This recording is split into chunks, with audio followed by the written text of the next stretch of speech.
Buenos días, estamos en Crónica Digital, analizando la semana política.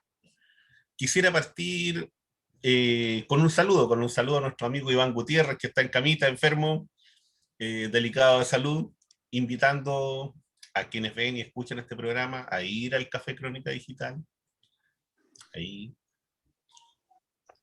en plena Plaza Brasil. Bueno, y decir que estamos ya a puertas de instalar la Convención Constitucional.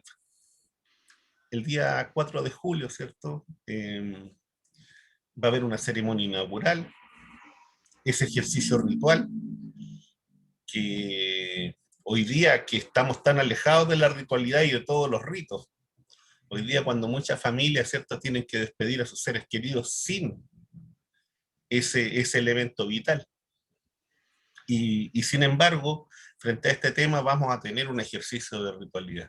Un ejercicio de ritualidad que también, por cierto, está siendo cuestionado y que entra en tira y afloja con la institucionalidad. Y estoy pensando, ¿no es cierto?, en ciertas exigencias o en ciertas miradas o en ciertas necesidades de los pueblos originarios versus, ¿no es cierto?, un Estado y versus una mirada también occidentalizadora, una mirada, ¿no es cierto?, que generalmente ha tendido a ver a estos pueblos y a estas miradas culturales, sociales, desde una perspectiva de menosprecio. Y, y pongo esto en el centro porque puede ser que la presidenta, ¿no es cierto? Puede ser que la presidenta de la convención primero sea una mujer, cualquiera de los tres nombres que aparecen, Elisa Loncón, Cristina Dorador o Patricia Polícer. Lo más probable es que sea Elisa Loncón, dicen, lo que sería también un símbolo muy potente, muy fuerte, mujer de pueblo originario. ¿Cómo ven ustedes por dónde va fluyendo esta energía social hoy día y que el día 4 de julio, ¿no es cierto?, esperamos que pueda empezar a desarrollarse este proceso, que ha venido dándose con anterioridad, ¿no? Han habido reuniones, han habido acercamientos, han habido conversaciones, eso está cursando. ¿Cómo ven eso? Florencia, Juan Andrés. Parte tú. Bueno, mira, yo creo que han habido, bueno, primero constatar también, Omar, que han habido varios intentos de la derecha, de Piñera, del poder institucional, por tratar de encasillar a la convención. Incluso Piñera hizo el burdo intento, antidemocrático intento de tratar de protagonizar. Por otro lado está lo que han señalado explícitamente varios dirigentes y dirigentes de la derecha, rechazado públicamente por algunas y algunos dirigentes y dirigentes de la Concertación,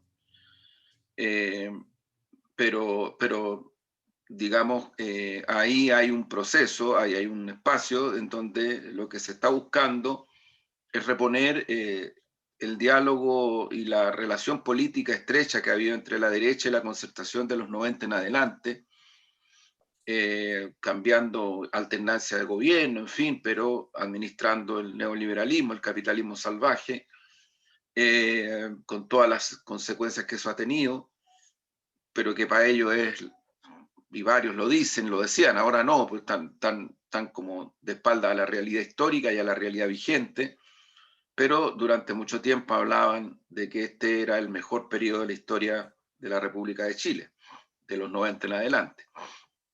Bueno, eso también ha estado cursando y yo creo que sigue cursando.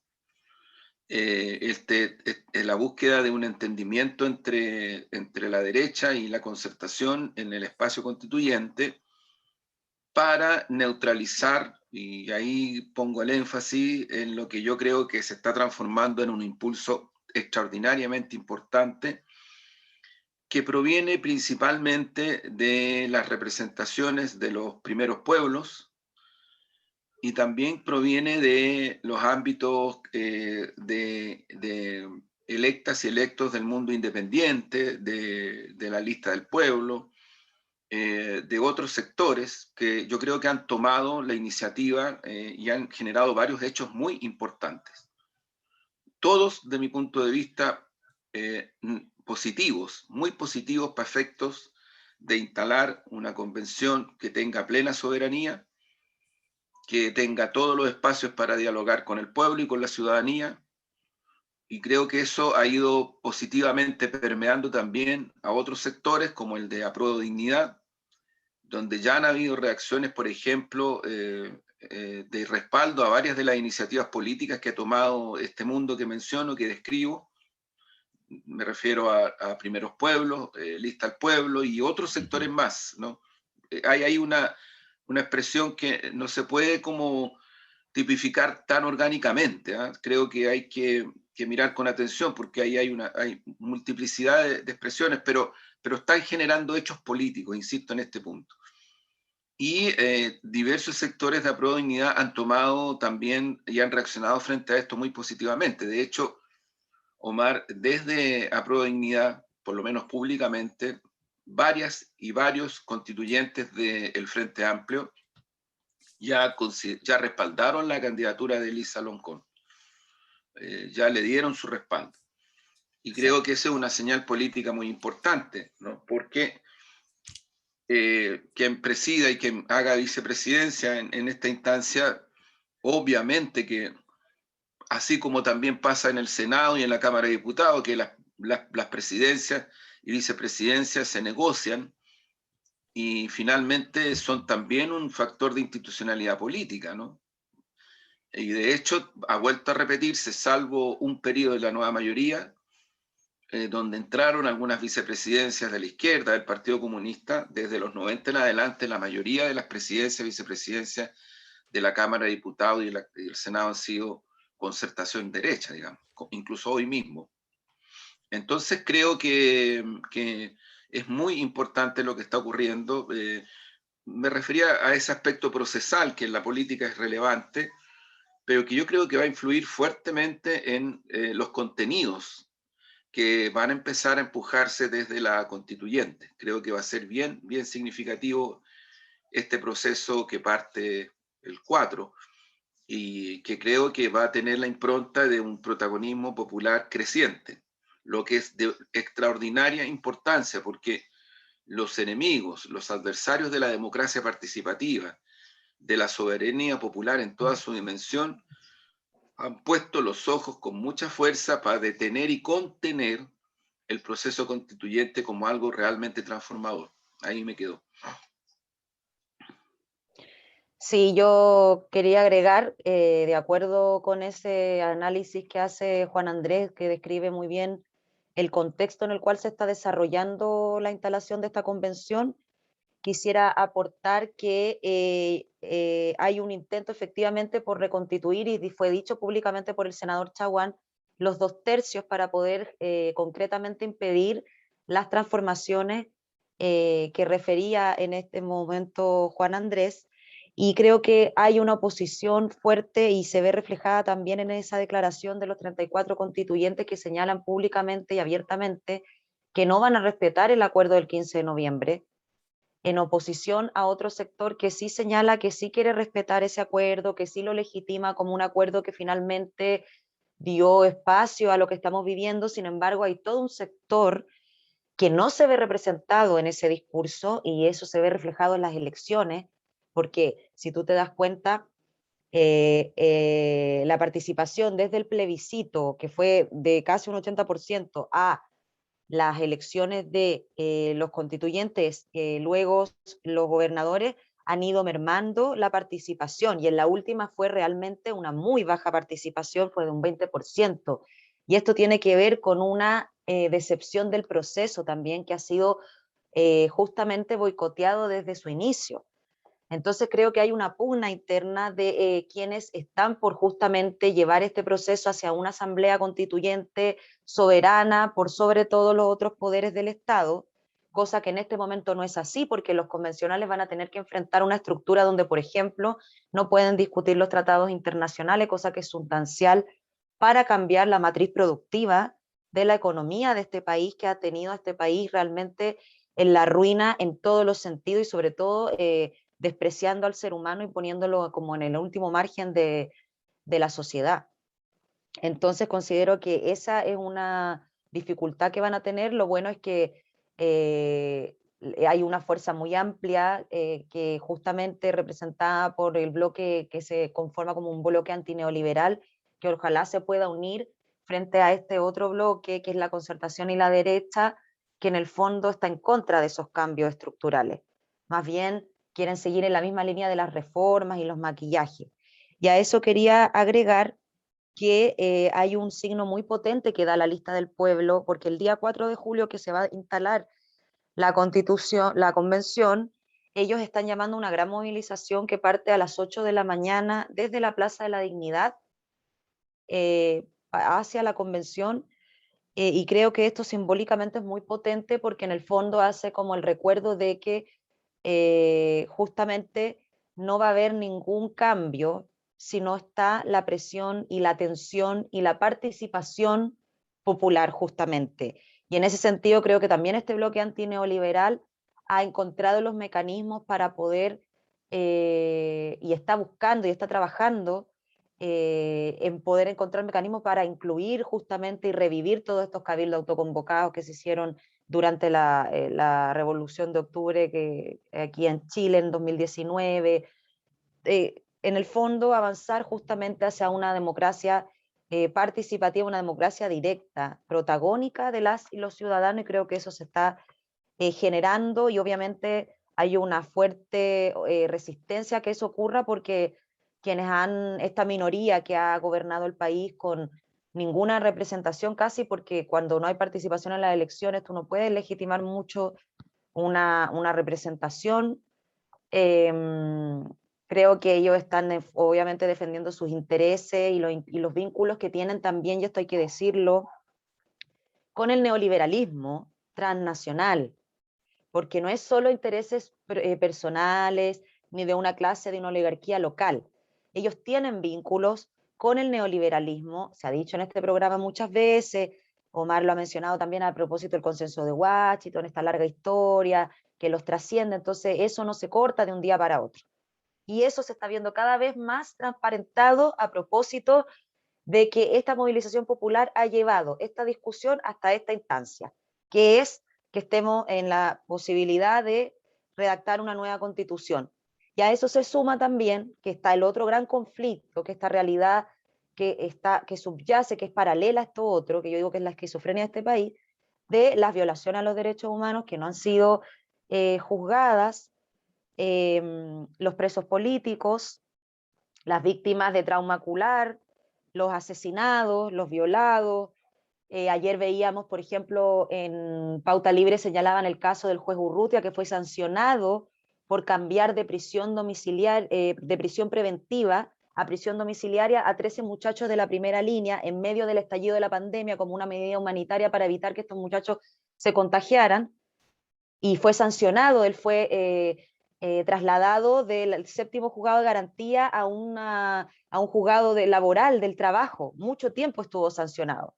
Y él tiene una historia a propósito también de la deuda con la estructura judicial de este país. Entonces creo que son muchos temas los que va a tener que enfrentar este bloque antineoliberal, que ojalá se conforme y se una. Yo creo que sí, porque la necesidad de cambio es más fuerte que cualquier diferencia, yo creo, en este momento.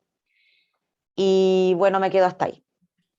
Sí, yo agregaría a lo que ustedes han dicho, el hecho del marco en el que estamos, ¿no? Y cuando hablo del marco estoy hablando de este proceso destituyente o de este proceso que escribí por ahí una columna sobre este ateísmo frente al modelo neoliberal, ¿no? Y de cómo esa energía está hoy día pulsando y está vigente, está muy instalada. Eh, Instalada no significa, ¿no es cierto?, necesariamente que esté empujando con todo lo que se necesita, porque también hay otras fuerzas que están hoy día en el centro político. Y esas fuerzas tienen que ver, ¿no es cierto?, con una cultura neoliberal que existe, que hemos vivido durante largos años y que está ahí, Por otro lado, ¿no es cierto?, con quiénes son los defensores del modelo y lo que van a hacer para poder tratar de proyectarlo y de darle vida por unos cuantos años más, en lo posible, si no unas cuantas generaciones más. Eh, lo que parece hoy día más difícil para ellos. Tengo la impresión también de que desde ese punto de vista, esta energía hoy día la está manejando este sector, ¿no es cierto?, que fue elegido con muchos independientes, que están fuera del ámbito de los partidos políticos históricos, institucionales, para decirlo de algún modo, y que hoy día esos sectores están tratando de saltar los torniquetes, de romper todos los espacios posibles para poder avanzar, para poder avanzar. Y esta es la situación que es la que estamos viendo. Esto es lo que se va a vivir el 4 de julio.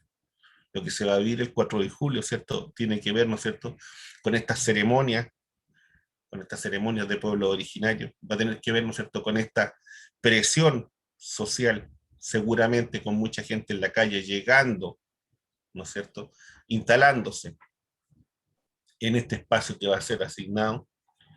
Y por otro lado, vamos a ver, ¿no es cierto?, a sectores que van a estar operando desde otros espacios, desde otros lugares, para ver cómo poder seguir manteniendo lo que han logrado en este último tiempo, en estos últimos 50 años.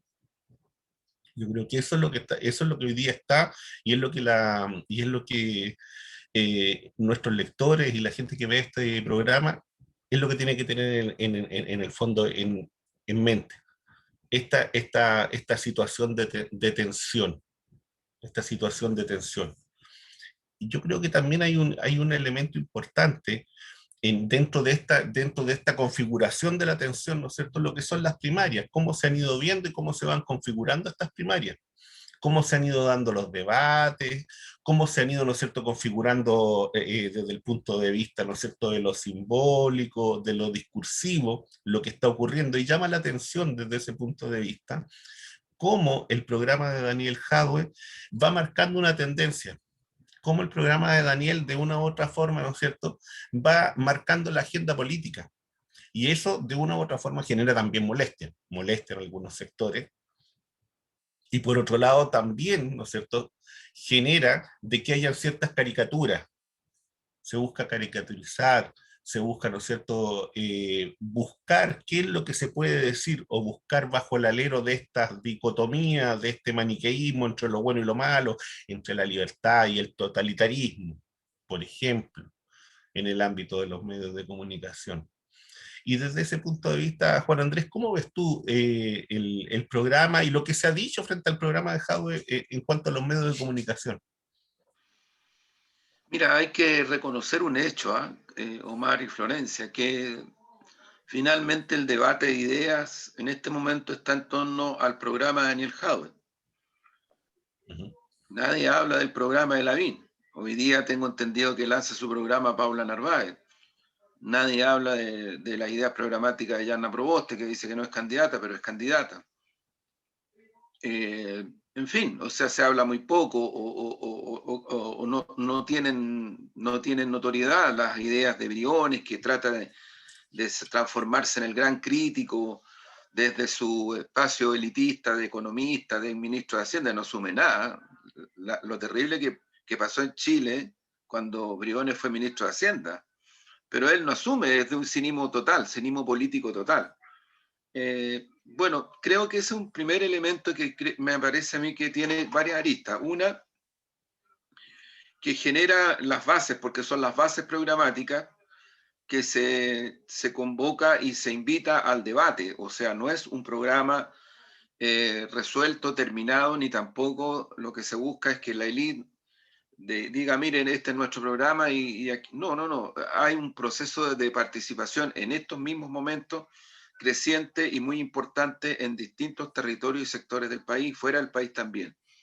Eso tampoco lo tiene ninguna otra candidatura. La única que tiene esta característica que de verdad abrió al debate ciudadano y popular la fase programática es el de Daniel Jadwe.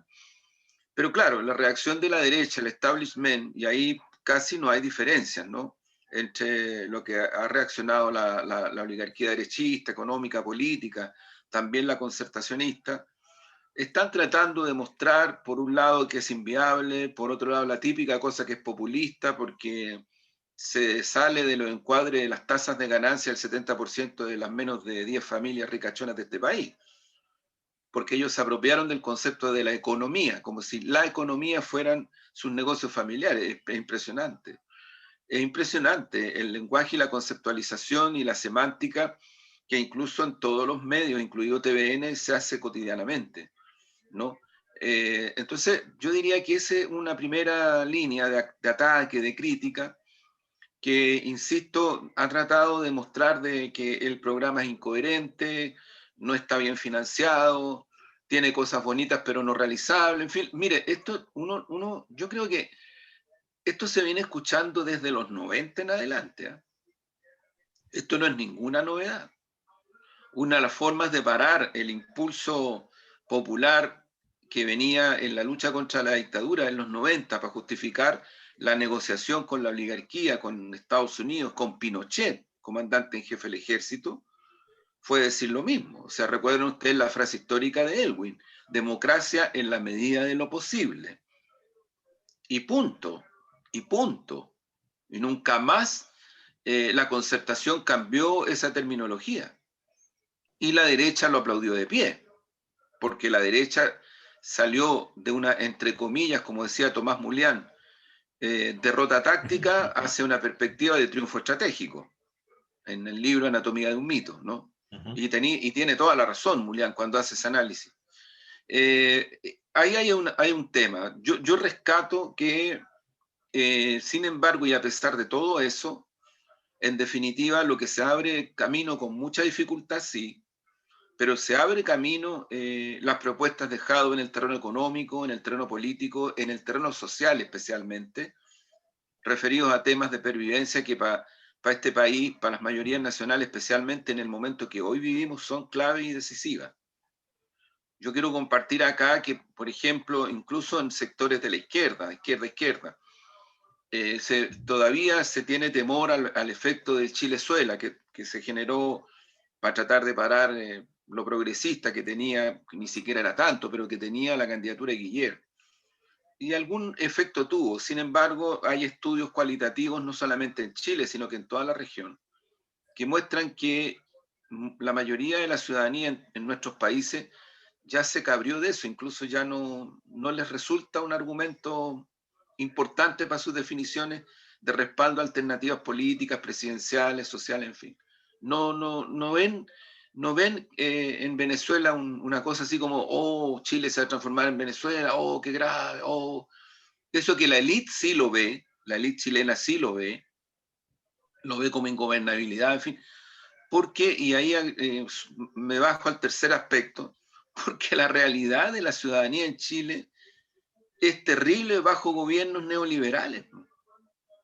Si estos gobiernos son neoliberales, la gobernanza que ha acordado la concertación con este gobierno, especialmente cuando hicieron un acuerdo macroeconómico, cuando han aprobado leyes como la antibarricada, cuando han aprobado leyes como la militarización de la Araucanía, cuando han aprobado de nuevo la ley de excepción, cuando la estrategia sanitaria es criticada por todos lados, fuera y dentro de Chile. Hay que ser, no sé, ya un poquito insolente como para creer que la ciudadanía no va a reaccionar frente a eso y va a seguir pensando igual.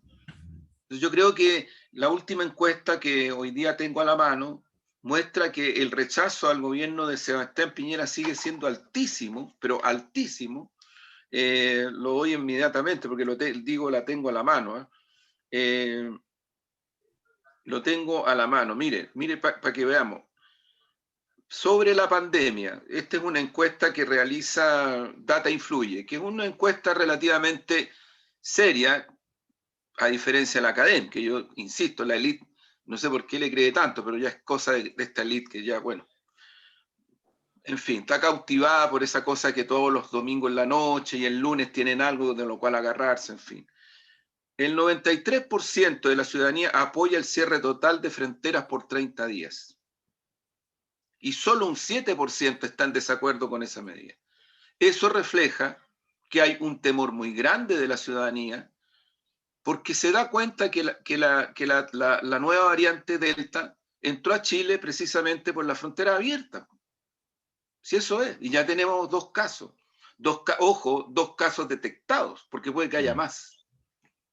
Y hasta el señor Ugarte, que con todo respeto está todos los días en Televisión Nacional ahí como médico, ha reconocido de que las vacunas tienen cierta efectividad, pero no se puede decir que tengan total efectividad.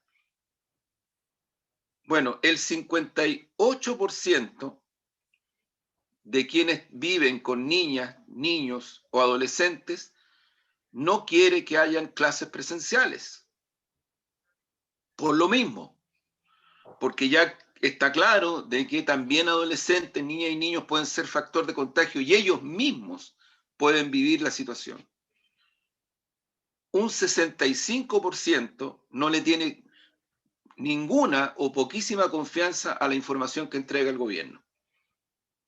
Piensen ustedes esto, o sea, yo digo, si el gobierno tuviera un mínimo de sensibilidad, cuando el señor París habla de humanismo cristiano, cristiano humanismo, no sé qué cosa, tuvieran un mínimo de sensibilidad para captar lo que realmente está viviendo la mayoría de la ciudadanía de este país, la mayoría, yo creo que tendrían que simplemente modificar completamente la estrategia al paso a paso, como lo ha pedido el Colegio Médico, como lo pidió el domingo en un punto de prensa Chile Digno, con la intervención de especialistas y dirigentes sociales y políticas serias, que hablaron desde la sensibilidad y desde la seriedad, como lo ha planteado la CUT, como lo han planteado los gremios de la salud, en fin, es decir, como lo han planteado muchos alcaldes y alcaldesas, pero no, simplemente no ocurre.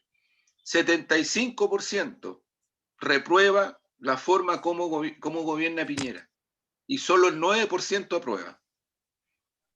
Yo digo esto porque creo que son antecedentes que están marcando la subjetividad ciudadana, la subjetividad no aquella que tanto le gusta a algunos opinólogas y opinólogos referir, pero más bien se refieren a sus propias subjetividades, porque yo creo que de alguna manera también las encuestas serias obviamente reflejan las subjetividades, y lo que esta encuesta y este estudio refleja es mucho temor de la gente, mucho temor a los efectos de la pandemia, que son reales.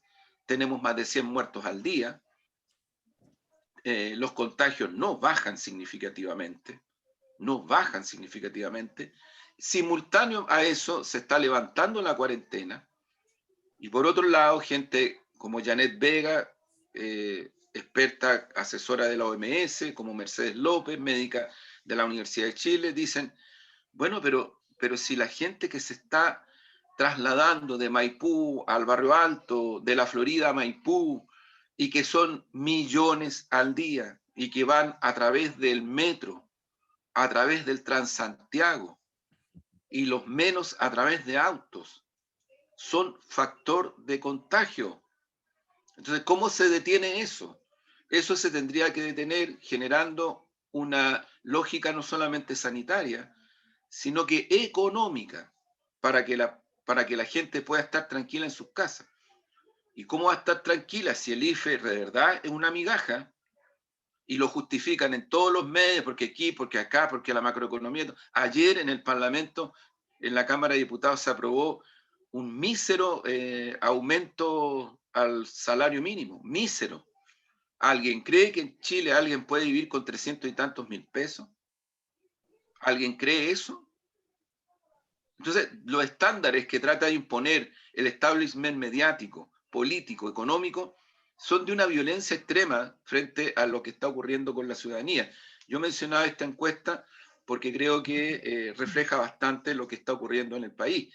Y en ese contexto, Mar, de lo que tú planteabas, creo que, mira, no es porque esté en ella, sino porque creo que la única, y a mí me parece incluso hasta tremendo eso, ¿eh? Pero la única alternativa que se está tratando de abrir camino para transformaciones que efectivamente enfrenten esta situación y enfrenten las transformaciones que se requieren es la que encabeza Daniel Jadwe. Y entonces le dan duro con cosas patéticas, es decir, ahora porque cuando era niño, no sé, dicen que escribió y ni siquiera escribió, porque eso lo escribió un inspector o ex compañeros de él, para tratar de decir que antisemitista.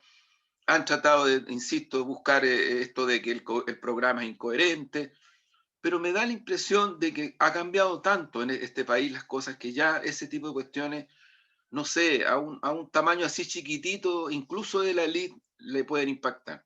Pero a la ciudadanía, al campo llano, al sujeto popular que se está construyendo día a día, cotidianamente, con tanto sacrificio en Chile, con tanto sacrificio, yo creo que esas cosas de verdad a lo mejor en los 90 importaban. Hoy día le importan un carajo a la gente. Bueno. Esa es la impresión que a mí me queda, fíjate. Yo creo que más a la ciudadanía lo que le está importando es el buche, como dicen, pues decíamos antes, el buche, parar el buche, le está importando mínima seguridad frente a la pandemia, que las niñas, que los niños puedan pervivir tranquilos mínimamente. Eso es lo que le está importando a la ciudadanía en estos momentos. Florencia.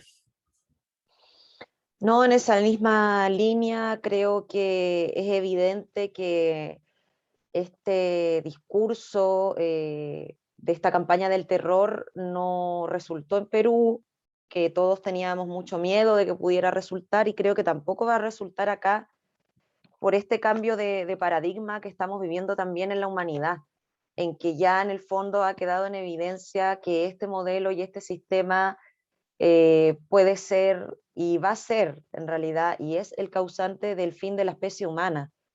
Entonces creo que tiene que ver también con una cosa de vida o muerte. En el fondo ya no estamos en una situación tan límite que no se puede pensar en otra cosa. Y bueno, ahí creo que es determinante la articulación nuevamente de esta orgánica popular tan diversa, pero es bien difícil porque estamos en esta pandemia, estamos en este hipercontrol social que ejerce el gobierno sobre nosotros, a aprobar ya casi vamos a cumplir 2 años con estado de excepción. No sé, yo creo y bueno, y es terrible porque al igual que en Perú también, el gobierno que va a enfrentar Daniel Jadwe, si gana y llega a ser presidente, es un gobierno en una profunda crisis en todos los aspectos. O sea, aunque él va a poder conducir aquello de buena manera, pero el escenario que le va a tocar es muy adverso, y también por la fuerza que van a estos sectores con mucho poder ejercer en contra para boicotear. Bueno, lo están haciendo con el proceso constituyente, y ahí quería agregar que se han cometido hechos muy graves, como por ejemplo el gobierno no está proporcionando los recursos para que se trasladen los convencionales de regiones. Hay convencionales electos de pueblos originarios que tienen que viajar en barco y después tomar un bus, y todo eso lo están teniendo que pagar ellos, cuando los convencionales le piden, por ejemplo, traductores a los pueblos originarios, no se los ponen. Públicamente señalan que estarían pidiendo más dinero, como si fuera más dinero para enriquecerse ellos. O sea, están boicoteando este proceso. Quizás públicamente va a aparecer como la democracia, el ejemplo para América Latina, pero desde adentro están haciendo todo para que no ocurra de la mejor forma. De hecho, por ejemplo, también pusieron a cargo de la seguridad de la convención a ex guardia presidencial de Pinochet y Elwin. Y incluso la Secretaría General de la Presidencia va a poder determinar qué se transmite y qué no se transmite de las discusiones dentro de la convención. Eso está establecido así ya. Entonces creo que es un proceso que está en desarrollo en todos los ámbitos. Estamos viviendo un cambio de paradigma, incluso en el orden también internacional. Se habla de una nueva era, de una nueva forma, de un nuevo ordenamiento, y creo que eso también va a calar, obviamente, en cómo se reconfigure nuestra sociedad y nuestro estado de cosas en este momento tan determinante para la humanidad. Que frente a este mismo tema que plantea Florencia, que bueno, que también lo hace ver Juan Andrés, a propósito de datos, ¿no es cierto?, de los datos duros que tú lanzas producto de esta encuesta y de otras que hay de otras características. Yo creo que aquí hay cosas que no, que sencillamente se asumen poco o se les da muy poca importancia. Se le da poca importancia, por ejemplo, al hecho de la construcción y la necesidad, ¿no es cierto?, de un sistema público de información, un sistema público de medios. Y eso pareciera ser que no está puesto en valor, en donde los medios de comunicación, eh, con que sean privados y que un dueño sea un banquero, no sé, o sea cualquiera, y tenga 1, 2, 10 o 20, da lo mismo. Y en donde pareciera ser que la concentración de medios de comunicación no es problema porque pareciera ser que eso como se dio en otros lados, entonces no es problema. Es parte nomás del modelo, es parte de la forma de vida y es lo que hay que acostumbrarse. Y pareciera ser que eso hoy día ya no es tan así, hoy día ya no es tan aceptado. Y no solamente no es aceptado, sino que es cuestionado y se busca cambiarlo. Y eso es parte de la discusión, eso es parte de la discusión y eso, ¿no es cierto?, lo ha puesto en el centro de una u otra forma el programa de Daniel. Venía desde antes, por cierto, esto se ha venido planteando desde hace mucho rato. No es una cosa de ahora, es una cosa que ya lo había manejado, ¿no es cierto?, lo había manifestado los periodistas, ¿no es cierto?, con su agrupación social, eh, profesional. Lo habían manifestado otros organismos, por cierto, la preocupación sobre el tema de los medios de comunicación en Chile, sobre esa concentración y sobre lo que significa desde ese punto de vista como al derecho que la ciudadanía tiene una información veraz, oportuna y diversa. Y que eso hoy día en Chile no se cumple. No se cumple. Hoy día en Chile eso no se da.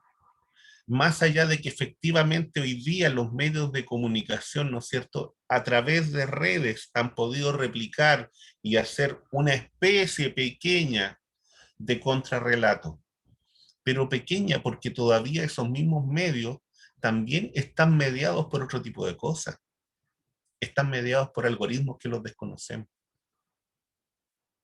Y por tanto, desde ese punto de vista, la ciudadanía también está expuesta a ese tipo de algoritmos. Cuando hablo de algoritmo estoy diciendo en palabras sencillas de que usted, señora, señor, usted, caballero, usted, muchacho, cuando usted abre su celular y lo más probable es que busque una información, le llegue cierto tipo de información y tenga que indagar como para poder llegar a otro tipo de fuentes, porque si no, le van a llegar las mismas y las mismas de los mismos medios. Y eso es lo que está cursando y eso es lo que ocurre hoy día, ocurre en Chile, ocurre en muchos lugares del mundo. Entonces, esa situación a mí me parece que es grave, que es delicada y que hay que reflexionarla y hay que verla, ¿no es cierto?, como en el fondo como una política de Estado. Y en eso podemos discutir sobre si esa política de Estado tendrá que ver con algunas personas que detecten sobre eso sí o no.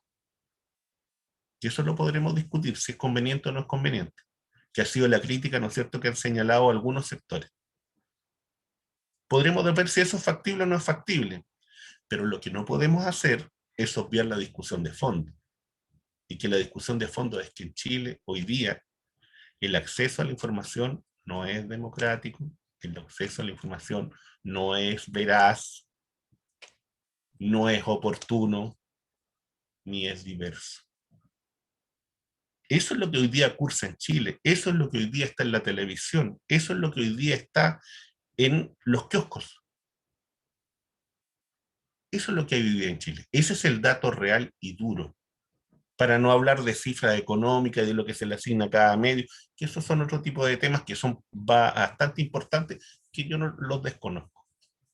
Soy honesto en eso, no tengo esa información al detalle. Pero creo que ese es el elemento central, esa es la discusión, y esa discusión no se puede obviar.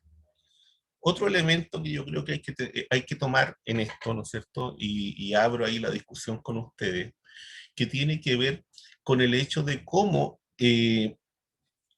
La figura de Hadwe, fíjate que es un catalizador en el sentido de que moviliza, mueve, mueve a un sector importante del mundo de la izquierda y no solamente de la izquierda, y por otro lado también, ¿no es cierto?, genera este nivel de contrafuerza, este nivel de oposición. Y que eso en este momento otro candidato no lo está provocando. En el ámbito de la derecha no está ocurriendo eso, pareciera ser que la cosa es mucho más lenta. Y en el ámbito, ¿no es cierto?, de la vieja concertación, esta disputa sórdida entre Proboste, que es y no es, y Narváez, que en algún momento se tendrá que bajar y habrá que estudiar cómo lo hace, y ese es su problema, tampoco genera ningún tipo de energía de nada. Y el punto va a estar en el nivel de participación que se genere, ¿no es cierto?, en esta primera vuelta. ¿Y cómo ven ustedes eso? ¿Por qué razón digo esto? Porque al alero de lo que tú estás planteando, Juan Andrés, sobre el tema de la pandemia, sobre el tema del encierro, sobre el tema, ¿no es cierto?, de este temor, eso también puede influir, ¿no es cierto?, en los grados de participación. Y pareciera ser que lo que se quiere dañar también es eso. Pareciera ser que lo que se quiere dañar también es eso, y lo que se quiere hacer es mantener un control político a través de la pandemia. Y eso ya es más que evidente, y es más que claro. ¿Cómo ven ustedes eso?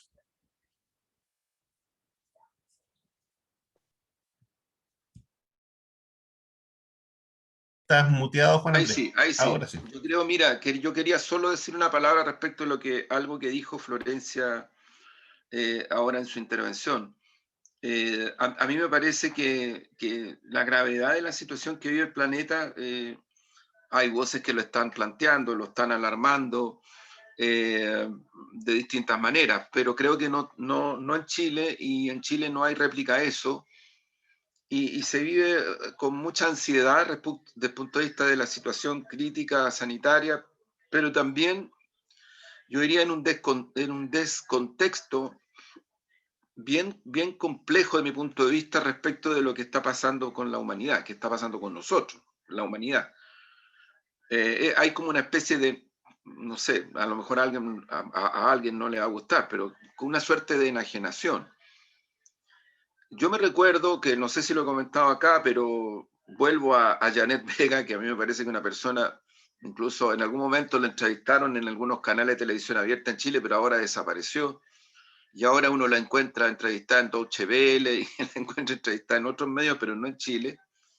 Ella decía que la raíz de las pandemias que están cursando en el mundo, las causas de eso no son las que se dice que son. Las mutaciones de los virus son una cuestión mucho más compleja que tiene que ver con un sistema de vida económico, tecnológico, militar, político. Y lo decía una médica, consultora del OMS, no lo decía ni Putin, ni Raúl Castro, ni Díaz-Canel, ni Chávez, ni ahora Maduro. No, lo dice una médica que es consultora del OMS y que es parte de un equipo de la OMS que está haciendo un seguimiento a las pandemias hace mucho tiempo, hace muchos años. Claro, la humanidad ya ha tomado cierta conciencia, yo otras veces también lo he comentado acá. Hay gente como Rodrigo Mundaca, gobernador actual de la Quinta Región, pero gran luchador y defensor del agua. Él habla siempre del agua como recurso finito, no infinito. Y no lo dice para alarmar a nadie, sino porque es una realidad. El agua es un recurso finito, así como la mayoría y todos los recursos que en algún momento en la humanidad eran considerados infinitos, como que siempre iban a existir. Eso no es cierto. Bueno, a lo que voy es que Janet Vega, ¿qué es lo que plantea? Lo que plantea es que si las raíces, las causalidades de esto no cambian, y por tanto no cambia el sistema económico, el sistema tecnológico, los modos de producción, en corto tiempo, ella habla de 50 años, no de 100 ni de 500, habla de 50. El mundo colapsa. Y yo la verdad es que creo que es una realidad y creo que es mejor ponerse las pilas y no caer en estos mecanismos de defensa, incluso colectivos, que uno los ve en Europa en estos momentos. O sea, no sé si ustedes han visto las imágenes, por ejemplo, en Gran Bretaña, en España, con la gente enloquecida, saliendo a las calles, en masa, así como que a mí me recordó algunas imágenes de la narrativa de ciencia ficción, e incluso que se hicieron películas, por ejemplo, en ese sentido, y que claro, la forma de ciertos sectores de la ciudadanía de defenderse ante ese nivel de incertidumbre es no reconocer la incertidumbre. Y Negar la simplemente no, realidad. claro, no reconocer que lo que puede ocurrir es que nos vamos todos al carajo. Punto. Punto. Y chao, ¿eh? Y pasémoslo bien, y reventémonos, y disfrutemos, y ya, se acabó. Yo un poco veo eso en estas expresiones de masa, porque por lo menos las imágenes que se muestran son miles de gente en Europa, España, Gran Bretaña, otros países, miles. Claro, lamentablemente, a mí no me gusta mucho ese término etario, pero lamentablemente lo que por lo menos se muestra es que la mayoría son gente joven. La mayoría es gente joven. Bueno, yo quería solo encuadrar esto, porque creo que Chile no es una excepción a esta situación. Yo no sé de dónde podríamos pensar que somos una excepción. Somos el país número 12 del mundo en cantidad de personas muertas por millón de habitantes. Pero aquí los grandes medios, vuelvo a esto, no lo dicen. Entonces repiten todos los días lo que dice París, lo que dice la señora subsecretaria, lo que dicen algunas expertas y expertos, y la esquizofrenia social revienta de la peor manera, porque simplemente eso no se refleja en la realidad. Yo, a propósito, Mar, de lo que tú planteabas recién, creo que para mí el punto de referencia, que creo que es muy importante, no es el único, pero me parece que es muy importante, es que en Chile hay una hiperconcentración de la propiedad y del empoderamiento político ideológico de los espacios mediáticos en un grupo muy reducido de clanes financieros y que tienen lógica de dominación política y tienen lógica de dominación valórica, no son neutrales. La CNN en Chile no es CNN Chile, es CNN en Chile. Y CNN es una transnacional de las comunicaciones, es una corporación inmensa a nivel planetario y que tiene diseños estratégicos no solamente de mercadeo para tener tasas de ganancias, que las tiene, sino que también para influir e incidir en la mentalidad del mundo. Eso es CNN. Y tienen lógicas bien audaces, porque habitualmente tratan de mostrarse como muy pluralistas, tratan de mostrarse como muy liberales, tratan de mostrarse como muy cercanos e incluso impulsores de transformaciones en el campo de la acción liberal, particularmente en derechos individuales, ¿no? Hay una estrategia muy inteligente, pero esencialmente es una corporación transnacional que tiene una hiperconcentración de medios a nivel planetario. Bueno, está CNN en Chile, que opera, pero bueno, el canal 13, digan lo que digan, es propiedad del grupo Luxig. Y uno de los hijos de Luxig dirige y es el mandamás del canal 13. Así es simple. Megavisión es del grupo Beta, Heller, Solari y compañía. Y deciden todo en ese canal. Deciden si Neme se va porque un tiempo lo echaron, deciden si Neme vuelve y volvió Neme. Punto. Punto. Es así. Y TVN es un canal donde existe la lógica de el binominalismo, en donde el gobierno de turno manda, pero en este caso la concertación tiene su pedacito. Y ahí se van. Y ahí se van. O sea, parece como la metáfora del negrito de Harvard, porque hay un representante de los trabajadores de la comunicación en Televisión Nacional que es parte del Consejo. Uno. Todos los demás son de este mundo que menciono, derecha concertación. ha habido una hiperconcentración también de las históricas, tradicionales redes que habían en un momento de diarios regionales y de radios regionales, que ahora están todas, la mayoría, bajo propiedad de estos grupos transnacionales, muchos de ellos. Entonces, lo que ha hecho el planteamiento que ha dado Jadwe y el programa, es tomar algo que viene hace mucho tiempo en Chile, que lo ha impulsado el Colegio de Periodistas, que lo han impulsado partidos políticos que creemos en el pluralismo y en la democracia comunicacional de verdad y en la soberanía popular de verdad. En el gobierno de la nueva mayoría, el Colegio de Periodistas intentó empujar una nueva ley de medios y simplemente quedó en el tintero, pero aquí a mí me parece que lo más complicado, lo más patético, es que los que son victimarios se tratan de mostrar como víctimas. O sea, los que hacen lo que quieren a nivel del espacio mediático, con el hipercontrol también del mercado publicitario, incluido el estatal, los que hacen lo que quieren, hoy día, nos quieren la libertad de expresión. Es tremendo, impresionante. Es impresionante.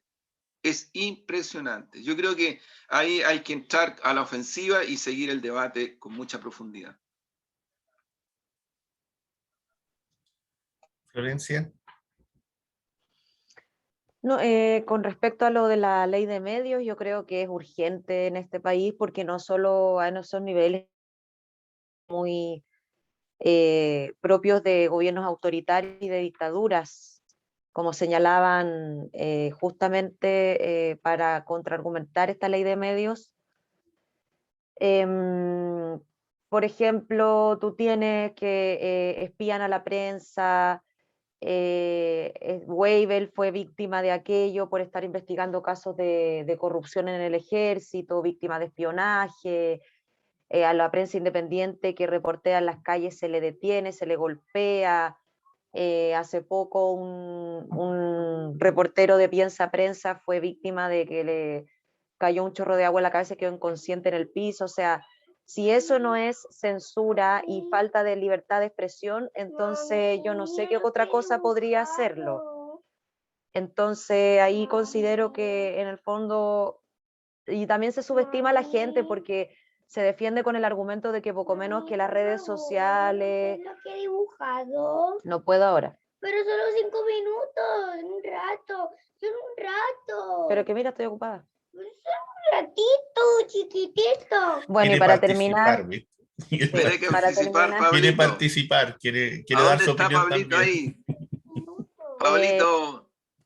Y para terminar, creo que en el fondo la gente no cree en esos argumentos que da la derecha para poder justificar que no se discuta una ley de medios. Además, es un debate histórico que viene dando el Colegio de Periodistas hace mucho tiempo.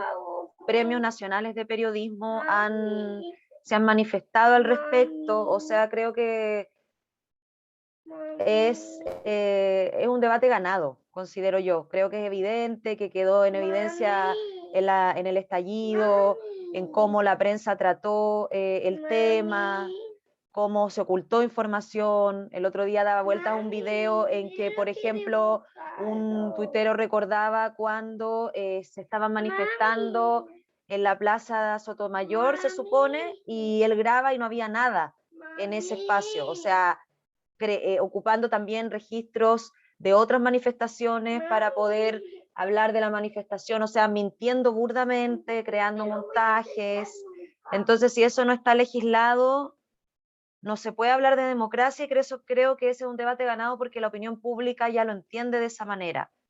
Entonces, obviamente ellos defienden su trabajo porque saben que si han ganado millones y millones y millones y millones de pesos por mentir, ya no lo van a poder hacer, al contrario, van a ser sancionados si mienten, e incluso van a arriesgar, porque hablan mucho de que en el fondo, ayer debatían también, hablaban del tema, que lo que quiere Daniel es discutir las líneas editoriales, y no es eso, no es discutir las líneas editoriales, es transparentar las líneas editoriales de los canales, que los canales en el fondo reconozcan su política, su ideología política, si son de derecha, si son de izquierda. Y en ese sentido creo que es muy interesante y muy positivo para poder profundizar realmente la democracia. Mami, no puedes verlo solo un minuto. Ya, Pablito. Ahí está. Bueno, con Pablito, que está haciendo sus exigencias sociales y políticas y que me parece muy bien, vamos cerrando este programa, pues. Y esperando encontrarnos la próxima semana, ¿no es cierto?, para seguir conversando, discutiendo y avanzando en esta reflexión en común que hemos ido manteniendo durante este tiempo. Juan Andrés, si quieres despedirte, última No, intervención. me parece que está todo dicho y quedo atento al poema. Hoy día no va a haber poema, no, hoy día me voy a autocensurar. Ah, muy Hoy bien. día va a haber autocensura. Y, Entonces me despido de mi nieto que anda por ahí. bueno. Y Florencia, que estés muy bien. Chao, y chao, Pablito. Cuídense. Y chao, Chao, Pablito. Pablito. Chao, chao, que estés Chao, bien. chao. Chao.